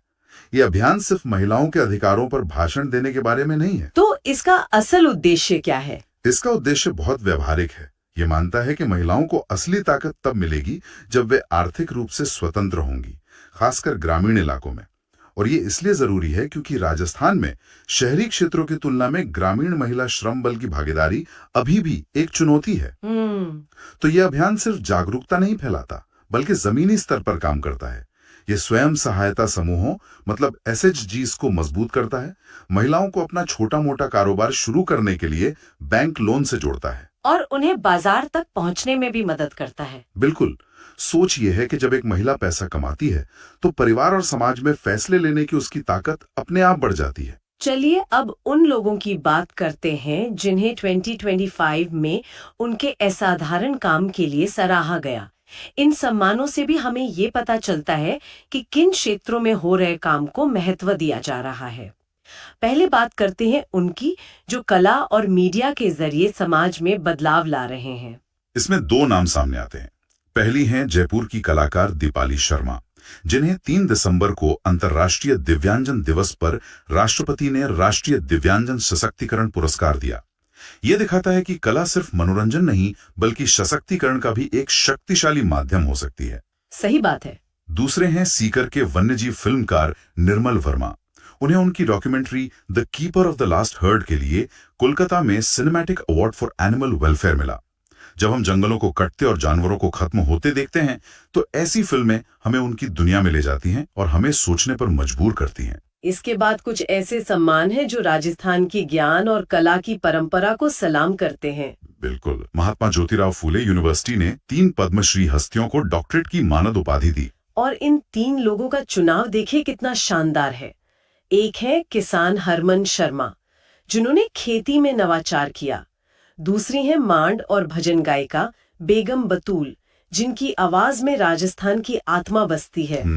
और तीसरे हैं चित्रकार वासुदेव तारानाथ कामत, जिनकी कूची से कला जिंदा होती है। एक यूनिवर्सिटी का कृषि, लोक संगीत और चित्रकला, इन तीनों क्षेत्रों के दिग्गजों को एक साथ सम्मानित करना ये बताता है कि ज्ञान सिर्फ किताबों में नहीं होता, वो खेतों में, संगीत में और कला में भी बसता है। और अंत में सार्वजनिक सेवा और साहित्य के क्षेत्र में भी सम्मान दिए गए। एक नाम है ADG बीजू जॉर्ज जोसेफ का, जिन्हें भारतीय वायुसेना ने सम्मानित किया। हाँ, उन्हें ऑपरेशन सिंदूर में उनके सहयोग के लिए वायुसेना प्रमुख की तरफ से प्रशस्ति पत्र दिया गया। ये बहुत दिलचस्प है कि एक पुलिस अधिकारी को वायुसेना सम्मानित कर रही है। हाँ, ये वाकई में अलग है। ये दिखाता है कि आज के समय में सुरक्षा चुनौतियां कितनी जटिल हैं, जहां अलग अलग बलों को मिलकर काम करना पड़ता है। ऑपरेशन सिंदूर का नाम ही उत्सुकता जगाता है। ये जरूर कोई बहुत महत्वपूर्ण और संवेदनशील मिशन रहा होगा जहां इस तरह के सहयोग की जरूरत पड़ी। और साहित्य के क्षेत्र में जयपुर के वरिष्ठ कवि कन्हैया लाल भ्रमर को देहरादून में साहित्य शिवालिक सम्मान 2025 प्रदान किया गया है। यह हिंदी कविता में उनके दशकों के योगदान को एक महत्वपूर्ण सम्मान है। इन सभी आयोजनों, तकनीकी पहलों और सम्मानों को एक साथ रखकर देखने पर एक स्पष्ट पैटर्न उभरता है।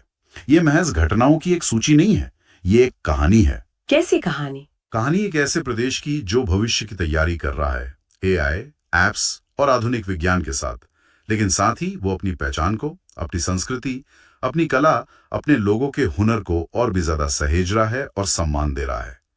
कह सकते हैं कि ये जड़ों और पंखों के बीच एक संतुलन साधने की कोशिश है। जयपुर में हुए पश्चिमी राजस्थान उद्योग हस्तशिल्प उत्सव की ये 25 दिसंबर से 4 जनवरी तक चला। लेकिन जो बात मुझे सबसे ज्यादा दिलचस्प लगी वो थी इसकी थीम, ऑपरेशन सिंदूर। एक हस्तशिल्प मेले के लिए ये नाम थोड़ा हटकर नहीं है? बहुत हटकर है, बिल्कुल। आमतौर पर ऐसी थीम किसी सामाजिक अभियान की होती है। यहाँ लघु उद्योग भारती ने इसे चुनकर शायद ये संदेश देने की कोशिश की है कि जो स्थानीय उद्योग है, जो हस्तशिल्प है, वो भी देश के लिए उतना ही महत्वपूर्ण है। और एक और अनोखी बात थी इसी से जुड़ी हुई, इस मेले में पारंपरिक हस्तशिल्प के साथ साथ ब्रह्मोस मिसाइल और S-400 डिफेंस सिस्टम के रेप्लिका मतलब प्रतिकृतियां भी रखी गई थी। ये तो एक बहुत बड़ा बदलाव है। हाँ, ये दिखाता है कि कैसे ये मेले अब सिर्फ कला और संस्कृति के केंद्र नहीं रहे हैं, ये एक कह सकते हैं कि एक व्यापक राष्ट्रीय संवाद का हिस्सा बन रहे हैं, जहां परंपरा और प्रौद्योगिकी साथ साथ चल रही हैं। तो एक तरफ ये आधुनिक आकांक्षाएं और दूसरी तरफ है सदियों पुरानी परंपरा। अजमेर में ख्वाजा मोइनुद्दीन हसन चिश्ती का 814वां सालाना उर्स भी इसी दौरान मनाया गया। 814 साल, ये संख्या ही अपने आप में हैरान करती है। हाँ, नहीं वो तो है। इसकी जो औपचारिक शुरुआत है वो 17 दिसंबर को झंडा चढ़ाने की रस्म के साथ हुई। और ये सिर्फ एक रस्म नहीं है, बल्कि देश भर से आने वाले लाखों लोगों के लिए एक संकेत है कि उर्स शुरू हो चुका है। और 30 दिसंबर को कुल की रस्म के साथ इसका समापन होगा। परंपरा की बात चल ही रही है तो जयपुर की एक और पहचान है जेम्स और ज्वेलरी। यहाँ जयपुर ज्वेलरी शो JJS 2025 का भी आयोजन हुआ। जी, 19 से 22 दिसंबर तक। और इस बार की थीम बहुत खूबसूरत थी, coloured gemstones, shaping dreams in every colour. हाँ, ये थीम जयपुर की जेम्स सिटी वाली पहचान को और मजबूत करती है। ये सिर्फ एक व्यापारिक शो नहीं है, बल्कि उन हजारों कारीगरों की कला का उत्सव है जो पत्थरों में सपने तराशते हैं। और इस शो की सफलता का अंदाजा इसी बात से लगाया जा सकता है कि अगले साल मतलब JJS 2026 की तारीखें भी अभी से तय हो गई हैं, 18 से 21 दिसंबर। ये दिखाता है कि ये कितना स्थापित और महत्वपूर्ण आयोजन बन चुका है। और जब हम उद्योग और विकास की बात करते हैं तो पर्यावरण का सवाल अपने आप उठ जाता है। इसी कड़ी में जयपुर में हरियालू राजस्थान पर्यावरण कॉन्क्लेव का आयोजन हुआ। हाँ, 18 दिसंबर को। और इसे राजस्थान राज्य प्रदूषण नियंत्रण मंडल यानी RSPCB ने आयोजित किया था। यहाँ जो एक महत्वपूर्ण बात हुई वो थी मुख्यमंत्री द्वारा मेरी life sustainable lifestyle for environment poster का विमोचन। ये बहुत अहम है। लाइफ यानी लाइफस्टाइल फॉर एनवायरनमेंट प्रधानमंत्री मोदी का एक वैश्विक मिशन है। तो इस पोस्टर के जरिए राजस्थान सरकार ये दिखा रही है कि वो इस राष्ट्रीय मिशन को जमीनी स्तर पर लागू करने के लिए प्रतिबद्ध है। मतलब पर्यावरण संरक्षण को सिर्फ सरकारी नीतियों तक सीमित न रखकर आम लोगों की जीवन शैली का हिस्सा बनाने की कोशिश है। तो एक तरफ पर्यावरण को बचाने की पहल और दूसरी तरफ राजस्थान के युवा अंतर्राष्ट्रीय मंच पर अपनी छाप छोड़ रहे हैं।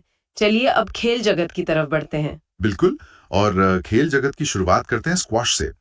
हांगकांग में इंटरनेशनल जूनियर स्क्वॉश चैंपियनशिप हुई और यहाँ राजस्थान के लिए एक बहुत बड़ी खबर आई। बहुत बड़ी। जयपुर के नीरजा मोदी स्कूल के छात्र हैं सुभाष चौधरी। उन्होंने बॉयज अंडर 17 वर्ग में स्वर्ण पदक जीता। मतलब एक भारतीय छात्र का हांगकांग जाकर अंतर्राष्ट्रीय जूनियर स्क्वॉश में गोल्ड जीतना ये बताता है कि हमारे शहरों में प्रतिभा की कोई कमी नहीं है। सही कहा, बस सही मौके और ट्रेनिंग की जरूरत है।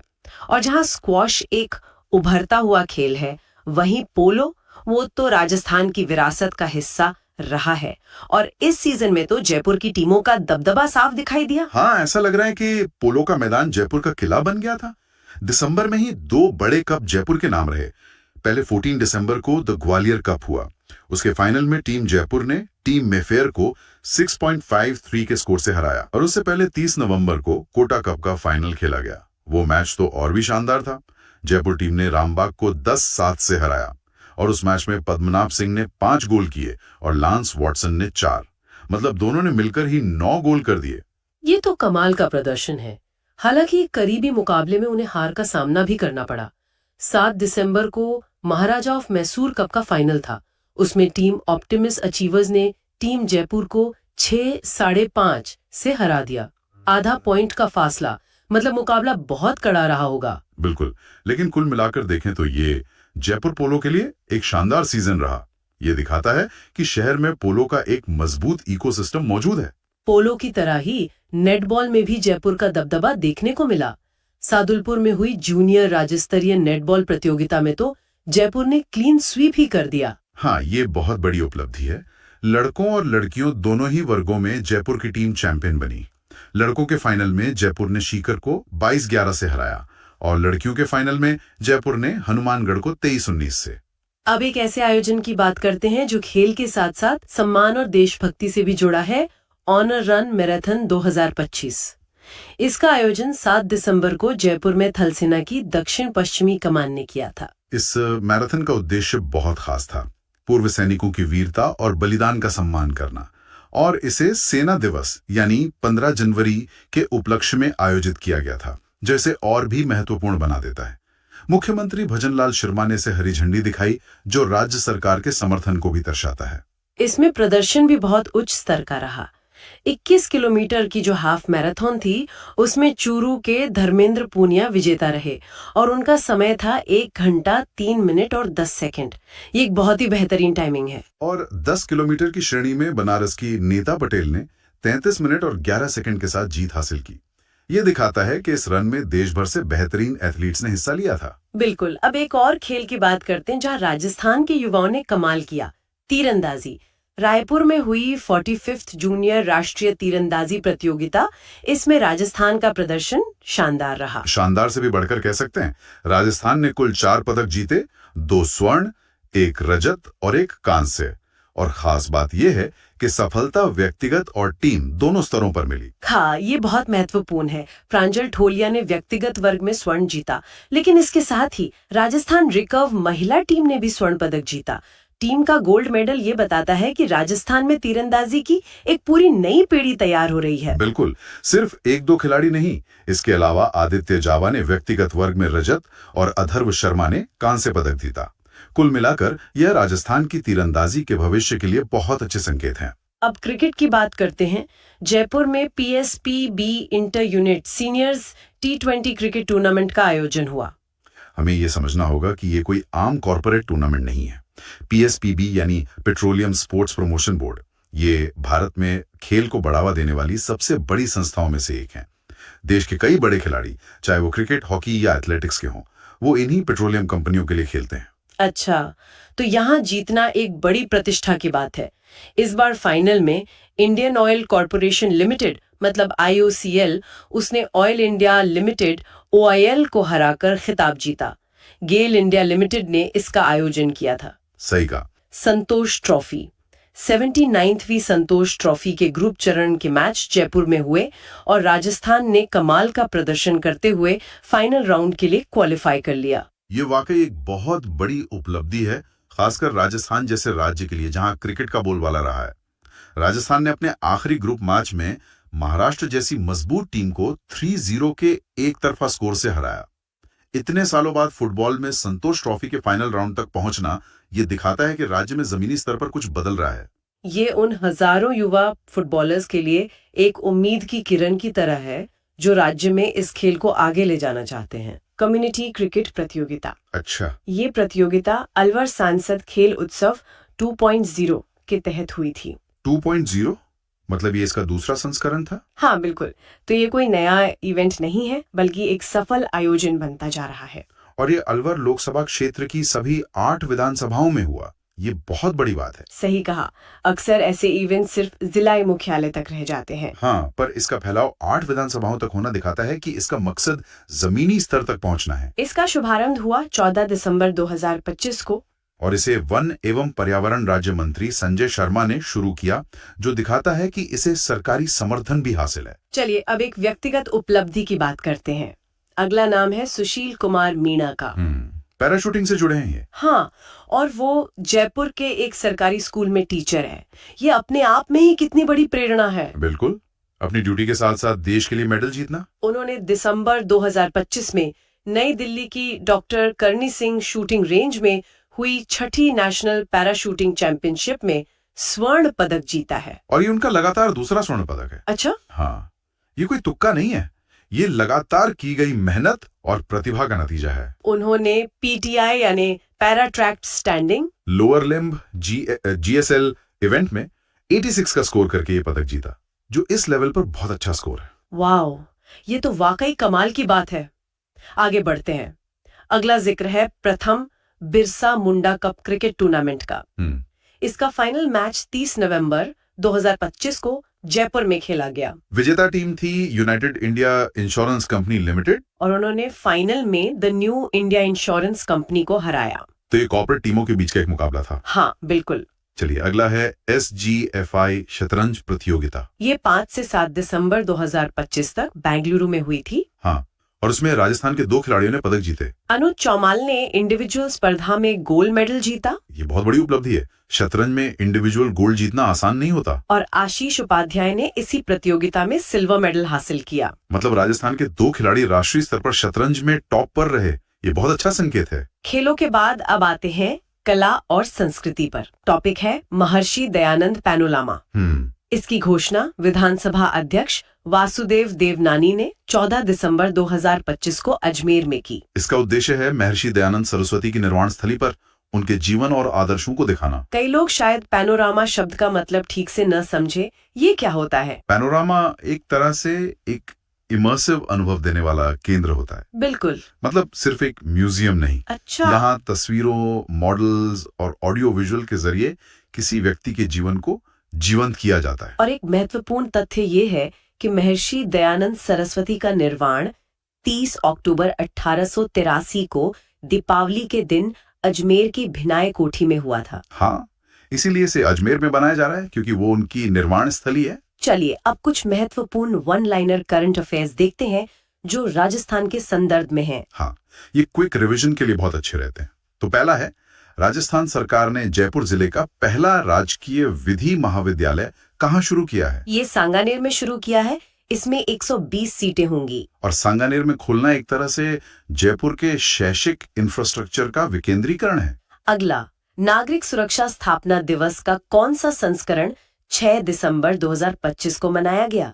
ये 63वां संस्करण था।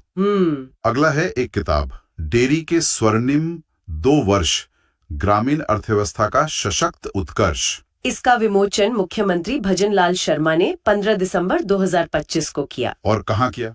पिंजरापोल गौशाला सांगानेर में। जगह का चुनाव बहुत प्रतीकात्मक है। डेयरी पर किताब का विमोचन गौशाला में। बिल्कुल, ये सरकार का ग्रामीण अर्थव्यवस्था और पशुपालन पर फोकस दिखाता है। राज्य सरकार द्वारा राज्य के कुल 138 नगरीय निकायों में कितने स्थायी आश्रय स्थल संचालित किए जा रहे हैं? इनकी संख्या है 238। ये एक बहुत जरूरी सुविधा है, खासकर सर्दियों के मौसम में। सही कहा। अब कला जगत से खबर, आर्ट शो आई फियर प्रदर्शनी में किस वरिष्ठ कलाकार ने अपनी कलाकृतियों को प्रदर्शित किया? उनका नाम है यूनुस खिमानी। पार्वती काली सिंध चंबल, जिसे पीकेसी लिंक परियोजना भी कहते हैं। हाँ, ये बहुत बड़ी परियोजना है। इसमें कोटा, बारां और झालावाड़ जिले की कितनी नई सिंचाई परियोजनाओं को शामिल किया गया है? इसमें 12 नई परियोजनाओं को जोड़ा गया है।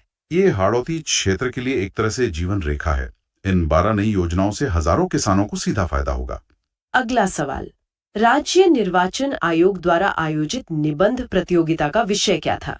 विषय था जागरूक मतदाता जनतंत्र का प्रहरी। विषय बहुत अच्छा है। प्रहरी यानी गार्ड। हाँ, ये बताता है कि वोटर की जिम्मेदारी सिर्फ वोट देना नहीं, लोकतंत्र की रक्षा करना भी है।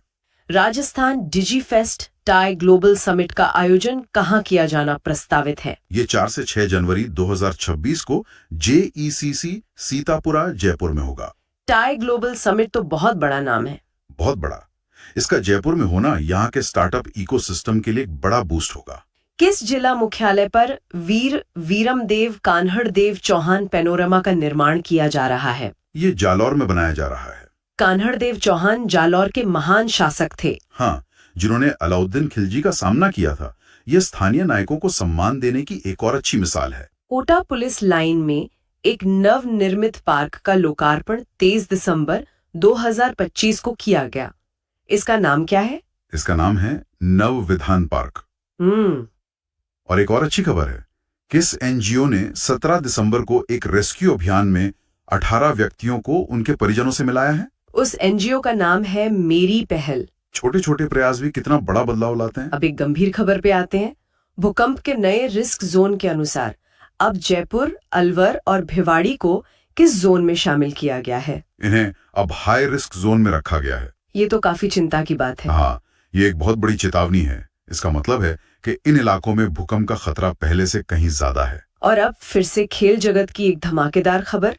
भरतपुर के क्रिकेटर कार्तिक शर्मा को आईपीएल में किस टीम ने खरीदा है? उन्हें चेन्नई सुपर किंग्स यानी CSK ने 14.20 करोड़ रुपए में खरीदा है। 14.20 करोड़, ये तो बहुत बड़ी रकम है। बिल्कुल, और भरतपुर जैसे शहर से आए खिलाड़ी के लिए इतनी बड़ी बोली लगना। हाँ, ये राजस्थान के छोटे शहरों में जो क्रिकेट टैलेंट है उसे दिखाता है। एकदम, ये हजारों युवा क्रिकेटरों के लिए एक उम्मीद की किरण है। अगला पॉइंट पर्वतारोहण से है। शेखावाटी क्षेत्र के पर्वतारोहियों ने किस पर्वत शिखर पर तिरंगा फहराया है? उन्होंने 12,500 फीट ऊंचे केदार कंठा शिखर पर तिरंगा फहराया। बहुत खूब। अब एक और आयोजन, जयपुर आर्ट वीक के किस संस्करण का आयोजन 27 जनवरी से 3 फरवरी 2026 को किया जाएगा? ये 5वां संस्करण होगा। और आज का आखिरी बिंदु जो बहुत ही महत्वपूर्ण है, राजस्थान लोकायुक्त सचिवालय के लोगो का अनावरण 25 दिसंबर 2025 को किया गया।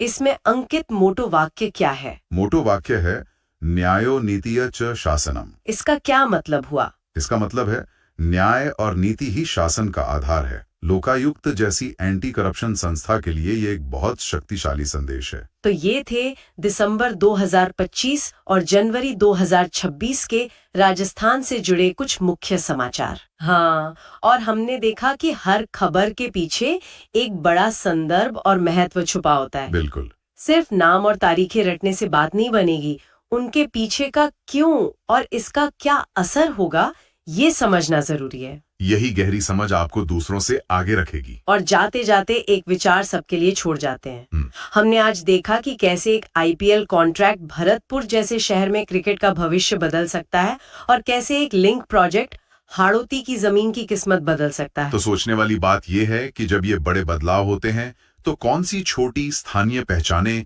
या परंपराएं पीछे छूट जाती हैं और उन्हें बचाने की जिम्मेदारी आखिर किसकी है?